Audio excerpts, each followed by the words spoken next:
8, 7, 6, 5, 4, 3, 2, 1, 0.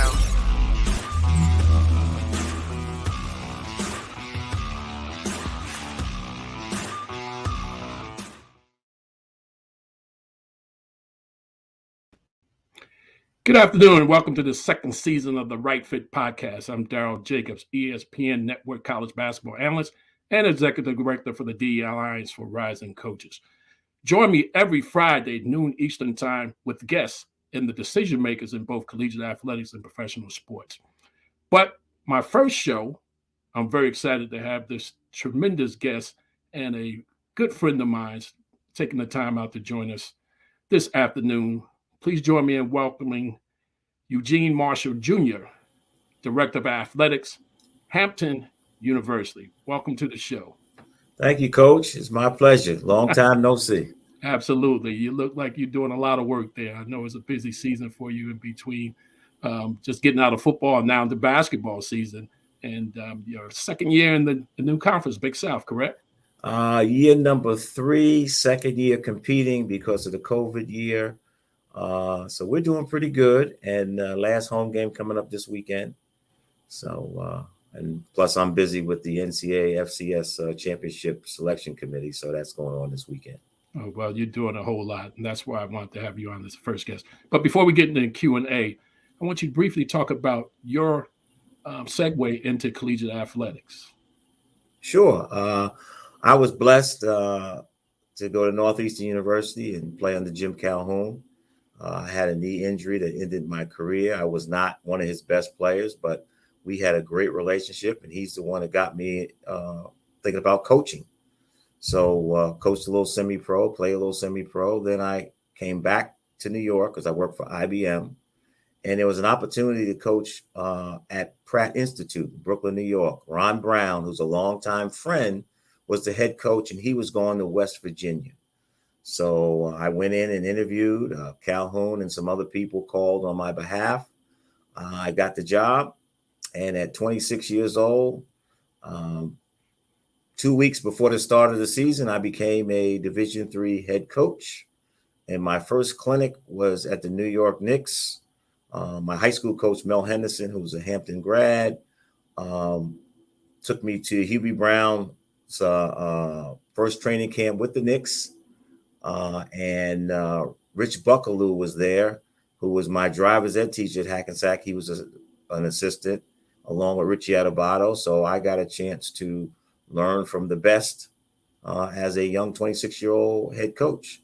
And also I relied on Coach Mike Fratello, who was one of my counselors back in the day, another Hackensack High School grad who helped me along. And so at that point, I went from there to becoming the AD at 29. Wasn't thinking about it, but the opportunity came up. And one of the things that Coach Calhoun told me, he says, there's a lot of black coaches, but there's not a lot of black ADs. So I took that opportunity, and from there moved to the College of Staten Island as a athletic director, and then took on during the season the head women's job after coaching 11 years coaching men. We had some success at CSI, won the CUNY championship 2 years in a row, and it was a great experience. Went on to Ramapo College, where I was the athletic director there and women's coach, and we rebuilt the athletic program and the women's basketball program. Good friend of mine, Kevin Anderson, became the first African-American AD at West Point, and it was his first athletic director's job, and he asked me to come along with him. So I did. I did that for 5 years as his deputy. Mike Ricciardi, who was at Ramapo at the time, and I mentored him to take over for me, suddenly passed away. So the president asked me to come back. I did that for a year, went to Iona, stayed there for 2 years, became ill, and then had a chance to, Hampton had been trying to get me for about 6 years. I knew I wasn't going to go right away. China Jew was a great friend of mine, and you. So while my youngest son, Gene, finished prep school, I had the opportunity to work with you guys for about 6 months. I enjoyed it. That was probably one of the best experiences that I had in college athletics. And then I came down here to Hampton, where I've been down here going on year number 8. We've done a lot of good things, started some new sports, built the program, changed conferences, have some great student athletes, great coaches, great leadership by Dr. William R. Harvey in his 44th year at the helm at Hampton University. And we build leaders and champions. Well, wow. That's a segue. You brought back a lot of memories for me, mentioning Mike Vitello. Of course, I'm from that coaching tree, having coached with Tom Barese at Ramapo College, and started my segue into becoming a college head coach as well. But when you came in, let's talk a little bit about the hiring process. Talk about how the hiring process is different now compared to when you came into collegiate athletics. Well, the hiring process was you put in your application and you had some ability up with the powerful people that could call on your behalf and talk about you as a person, you as a coach, and your background. And so that played a big role in me getting the job at Pratt as the head coach. Now, the AD's position, the vice president, the year before, Don Scarola, who was the AD at the time, left. Right. And I took over as women's volleyball coach and basketball coach. I was still working for IBM, and they asked me to be the conference liaison because they had moved the department underneath health services. And they didn't know anything about athletics. So I was the conference liaison. I did a decent job where the vice president said, "Do you want to be the AD?" I said, "I'll give it a chance. I can still coach." People at IBM thought I was crazy because I left IBM to become an athletic director at a Division III institution. Now, when I went to Staten Island, I had Coach Adebato, Coach Calhoun, Coach Conaseca. He's still kicking at 95, 96. They all called in my behalf. And Coach Adebato, when they were doing the search, they called him. He had to come out of practice. He was preparing for his time with Michael Jordan. And so that was huge. And here he is preparing for Michael Jordan, and he's talking about me. And so that helped me get that job. Ramapo, I turned him down 3 times. Pam Bischoff, who was the vice president, Dr. Robert Scott, who was the president, really convinced me. They worked on my wife. They wanted me to come back, but it was still relationship driven. And what I had done in that program at the time was really down. After Coach Barese left and you guys left, that program really struggled, and the whole athletic program struggled. So I took it on. Kevin, I went to his press conference not knowing that I would go to West Point. I just went up there to support my friend. In between that time, I had also became the president of the Black Coaches Association, the chairperson of the NCAA's Minority Opportunities and Interest Committee, also a member of MOA when it was founded. All these things were geared towards helping young coaches, young administrators, male and female of color, to get positions. So as a Division III head coach and athletic director, I had 2 of the most powerful positions in NCAA college athletics: president of the BCA and chairperson of the MOIC. So I have always been fighting for the rights of African Americans, male and females, to get the opportunities.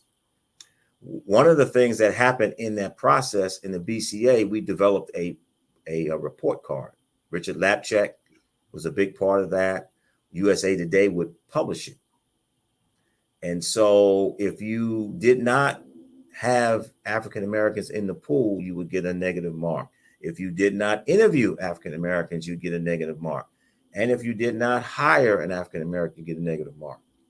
So one of the things that did is it brought search firms into the forefront of the process. So search firms became the buffer between the university and the candidate. And So tell us, what year was that around? Because that was search firms are very around prevalent now. 2003, 4, 5, somewhere around. I'd say 3000, 2004, 5, 6, somewhere around there. That and so what happened is schools would then get the search firm. So now they could justify the report card by saying the search firm gave me these candidates and we interviewed them. And then the search firms became more powerful. So less of who you know at the local level, at the university level, it became who you know in the search firm. Who do they know? And then remember now, the search firms hire presidents, the search firms hire athletic directors, the search firms hire coaches. The ones that do it the best have the most cachet and clout. And so then at that point, it changed. The search firms, the search committees that I met with along the way were just university search committees. I don't think I've had any position that I've received that a search firm got for me. When I went to Iona, it was the search committee. Ramapo, search committee. West Point, it was Kevin Anderson and General Lennox, who was the superintendent. At Staten Island, it was a search committee. At Pratt, it was the vice president and President Pratt. At Queens, there was a need. I filled it. I think you and China were the ones that talked me into it. Here at Hampton, Dr. Rodney Smith, who is now president of the Bahamas, he was the former president at Ramapo. I helped him get selected as president there. He wanted me to come here, and Dr. Harvey. It wasn't a search committee. Wow. So the trend has totally changed compared to being more relationship driven back when you first entered. Now everything is all about the search firms being the liaison for hiring. Yes. And you mentioned something very interesting in regards to how Dr. Richard Lapchick, if people don't know who Dr. Richard Lapchick is, he's the guru, or I say the go-to person in regards to the hiring practices with all just collegiate athletics, professional organizations as well. And it's very interesting you said how the hiring process was covered via the search firms not identifying minority candidates as well. So it's very interesting as well. And it's very good that the viewers know that, particularly those who are looking to get into collegiate athletics, understanding how it was then compared to now, being in the know with the search firms and in regards to not even having to deal with committees. But I think once the search firms select, there may be a committee process involved ultimately, as well. Talk about the hiring process at Hampton. And I want to go back to one thing before I get to that.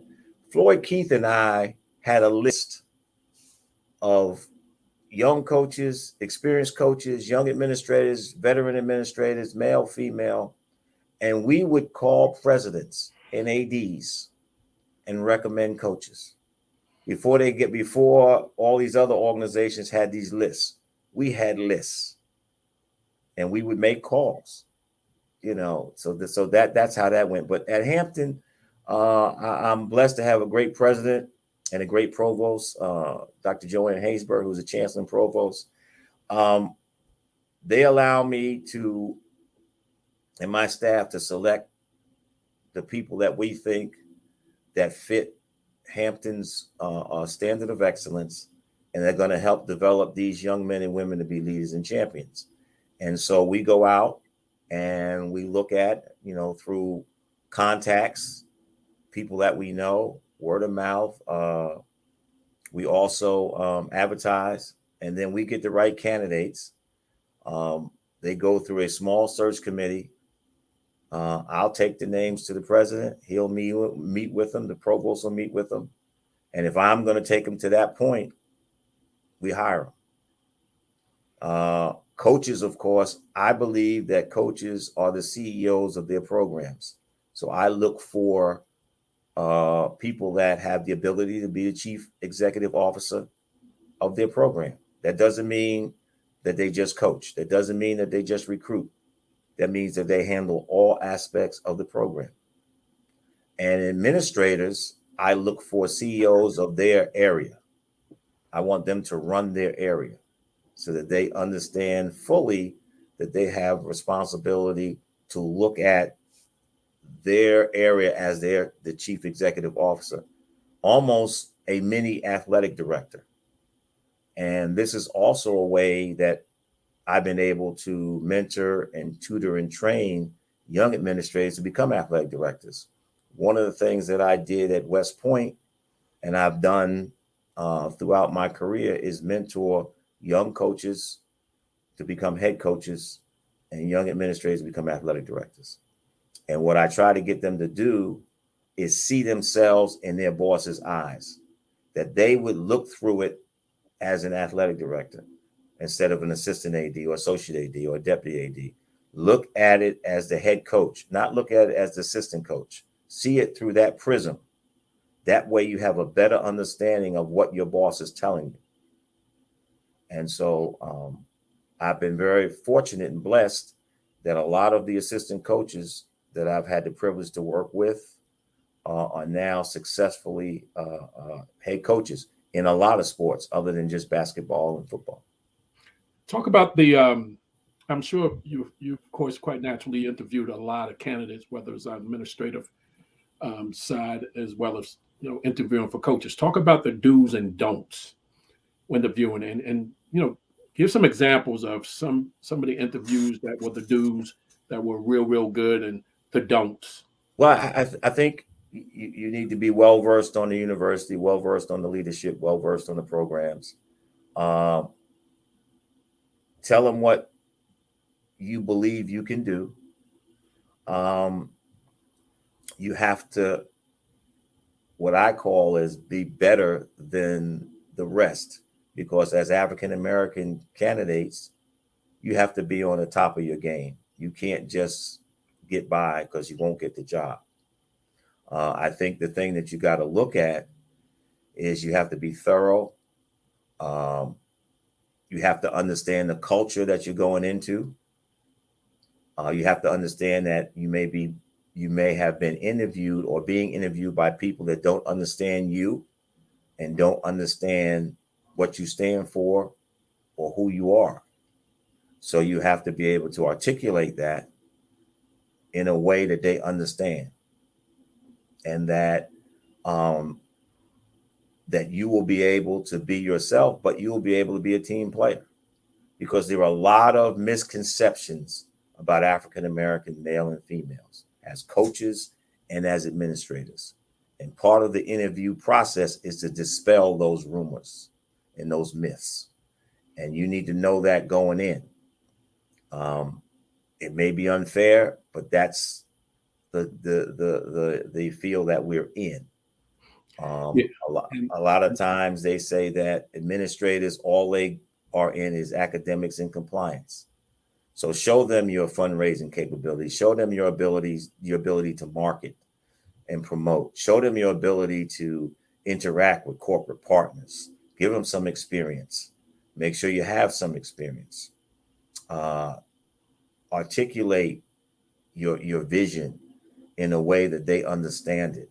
Also, as a coach, show them that you're more than a recruiter, that you know X's and O's, that you know how to develop a practice plan, a conditioning plan, an academic plan that you can meet with faculty members and discuss your student athletes, that you can meet with donors and community people and be able to articulate and talk to them in a way that they're like, wow, this guy knows what he's talking about. And yes, you're going to surprise them. One of the things that I take great pride in is the hiring of these new Black coaches, male and female, and Black administrators and commissioners, because it proves that we can do what everybody else can do. And we're good at it. We can articulate a vision. We can sit in the living room and recruit and take that kid and show them how I run my program. We can lead a department. We can lead a conference. And so I say all those things to say that part of the interview process of each and every African-American person that interviews, you're dispelling a myth and a rumor, and you don't even know it. Because people have perceptions of who you are and what you are, and they don't know you. Well, that's obviously a given. And, you know, in case the viewers don't know, Hampton University is a historical Black college located down in Hampton, Virginia, as well. And, you know, you talk about the hiring of Blacks, but also you do have other ethnicity within your athletic department. I just want to make sure they understand that you're not just hiring Blacks, but you do have all different ethnicity in your athletic department. I've been very blessed that I've had diverse staffs at predominantly white institutions, and I have a diverse staff at this great HBCU institution. And that was done before me under Dr. Harvey's leadership. So we look at trying to have the best and the brightest to lead our student athletes. Absolutely. Talk about the industry trends. You know, everything is trending. You hear that a lot. Talk about some of the industry trends that one needs to be abreast of if they're thinking about a career in collegiate athletics. Well, they are looking to hire talented African Americans. So when you go into an interview in this day and time, you're going in there to compete for a job opportunity, where before you were just a token or just a number. So now you are going in with an opportunity to win the job, which is a big change. And so now you need to prepare, you need to be ready, and you need to look at what you're going to do when they offer you the job and you accept it. So you have to understand how to build a staff, how to build a department. What are the things that you need? So I think that to me is the biggest trend, and it's a positive one. So instead of just focusing on getting the job, you got to now focus on what are you going to do when you get the job? Who are you going to hire? Who are you going to bring with you? What does the staff look like? You got to analyze the people that are there. You got to analyze the folks you're going to be in contact with. So I think that's a different mindset than most folks have. Well, you know what, Eugene, let me pay some bills. Let's go to a commercial break, and then we'll come back here on the Right Fit Podcast. The Right Fit Podcast is brought to you by Rising Coaches Search and Consulting. Tired of spending what seems like all of your time and budget filling coaching vacancies? Let Rising Coaches Search and Consulting handle your next coaching search. Our process is simple. We identify, vet, and recruit a talented and diverse group of professionals that fits your institution's profile, all for a low price that we guarantee will beat our competitions. Plus, all of your searches will be handled by former coaches, meaning we will get the best possible insight on all of your candidates, and you'll get the perspective that only a former coach could provide. For testimonials, a full client list, or more information, please visit risingcoaches.com. Welcome back to the Right Fit Podcast. I'm Daryl Jacobs, your host. And of course, I have my guest here today, Eugene Marshall Jr., Director of Athletics, Hampton University. And we're talking about the hiring process in collegiate athletics. Eugene, change. And oftentimes when people hear change, it kind of frightens them a little bit. What changes are you seeing now in collegiate athletics that might become the standard in the future? The respect of minority candidates and the respective African American candidates that they can do the job. So now, as I said earlier, you got to go in with the idea not just to get the job, but what are you going to do with the job when you get it? So you need to prepare. It's just like a coach. You recruit the student athlete to come play basketball at your institution.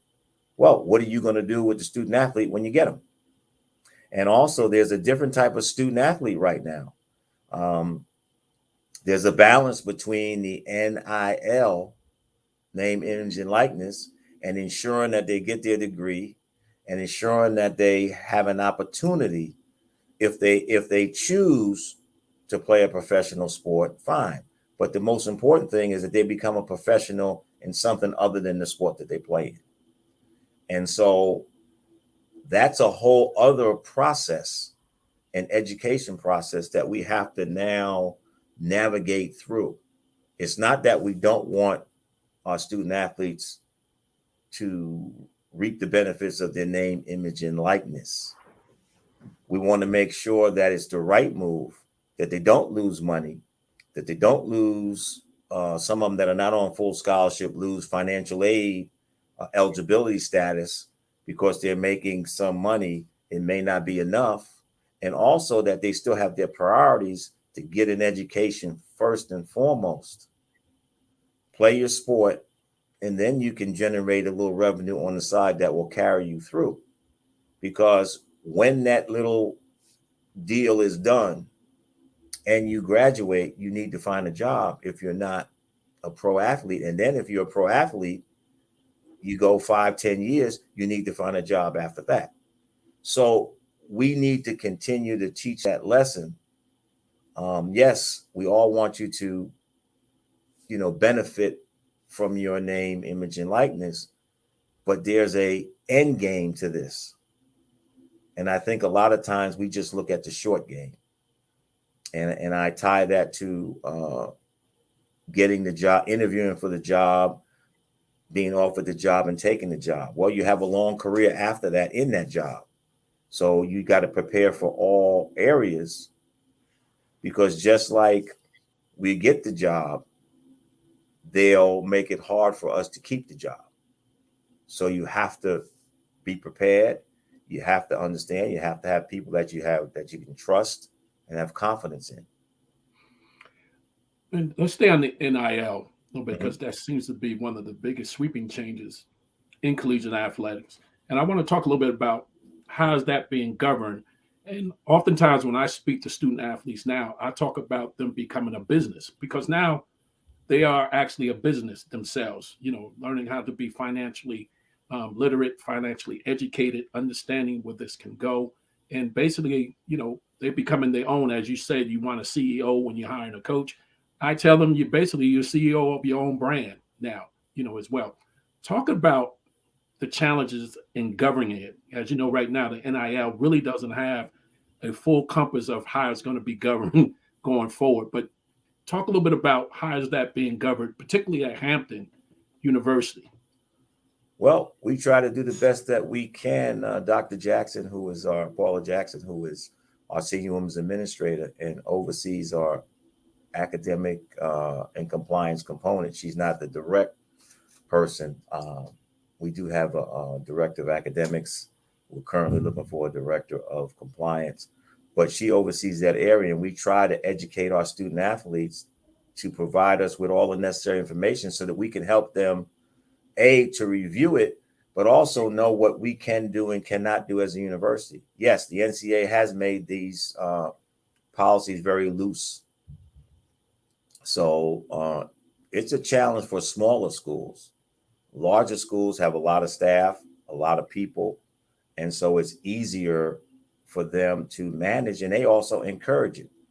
We're not in a situation as a small school that we can encourage that kind of stuff, because we want to make sure that the students keep their priorities right. One thing I can say about our Hampton student athletes, they are doing that. They are working towards their degrees. They are participating in athletics. They are trying to market their name, image, and likeness, and they are letting their coaches know, and they're letting us know. So I've asked them to, ask the coaches to be a little bit more hands-on so that they can help us. We have 350 student athletes. So, so far, so good. I'm proud of them, and we'll just keep working it. I think this is a work in progress, just like the whole NCAA structure is now a work in progress. Yeah, and it's going to continue to be a work in progress. As you know, this has been at the forefront, when Ed O'Banion started back at UCLA, when, of course, the NCAA used his image to promote their brand, and ultimately he sued the NCAA. They ruled in his favor, then they overturned it. And here we are today, where now the states, got out in front of this way before the NCAA and passing this and allowing it to occur. But what people got to understand is it's nice to fight for it, but there's got to be structure in place to keep people whole. Because what you don't want to do is have a student athlete that thinks they're making a couple of dollars.